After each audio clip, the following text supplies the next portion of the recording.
Tell me, how did you first learn about becoming a Big Sister?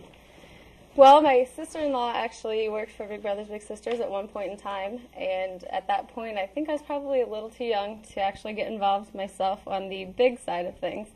So I got the information and was aware of it. But Josette actually came in to work one day at Design Collaborative where I work and did her little spiel. And I was hooked. So I actually went for the Lunch Buddy program first. They had a need there to get recruits and signed up for that and participated in that for a year. And then decided, I still like this. It's everything I thought it would be. I want to get out in the community and actually go one-on-one with a little sister. So that's how I got started. So she is too. Yes. Double duty. Yeah. So you actually entered in the Lunch Buddy program first? Correct, yes. Is that how a lot of volunteers are introduced? I don't know. I would suggest it. It's a good opportunity to kind of see how you act around kids, really. I haven't had the experience around it.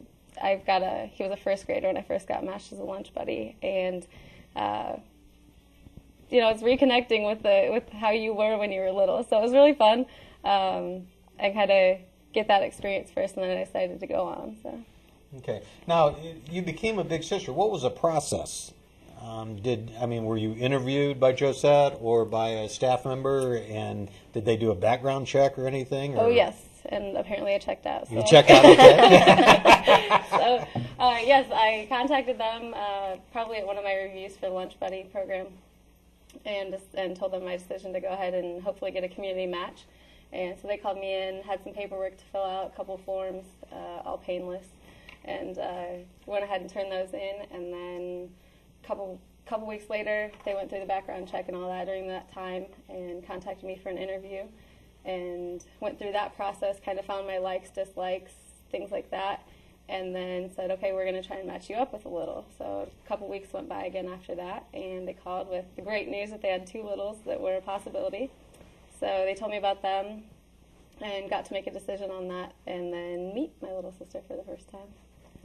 So she said okay? Does the little sister get to say okay? Yes, actually both of them do. At that same time or probably prior, they do the same process with the littles and their families, checking out their family, their background. I'm sure they checked on my family. They check household conditions, kind of areas that you'll be with the child, and checked everybody out. So they do get to say, and then they tell the little about the potential big that they're going to match with. And if everyone says yes, then it's a match. Okay. See, we've been doing Match.com way before. Way before. That's a good description of that. I like that. When you sit there with the little one the first time, are you apprehensive whether you're going to be accepted or not? It is. You kind of, yes. In your adult life, you kind of get over that. You go to your meetings and you do your work stuff, but then you're in front of this little kid and you have to, it's kind of intimidating. She's 14, 13 years old, and it's like, okay, I hope she likes me. So it's fun. It's a unique experience. I'm always just fascinated with the volunteers, and what they experience in this, because we had John on the show and he just talked about how it's changed his life and what's done. What has it done to your life? It's awesome. I tell everyone I can about it. She does. She's a great recruiter. 2 seconds I put it in there. So the guys at work all know about it. They ask me how my lunch buddy's doing and if I went to recess and all this. Everybody realizes that I'm a part of it, and then hopefully that gets them interested and gets the word out there. So.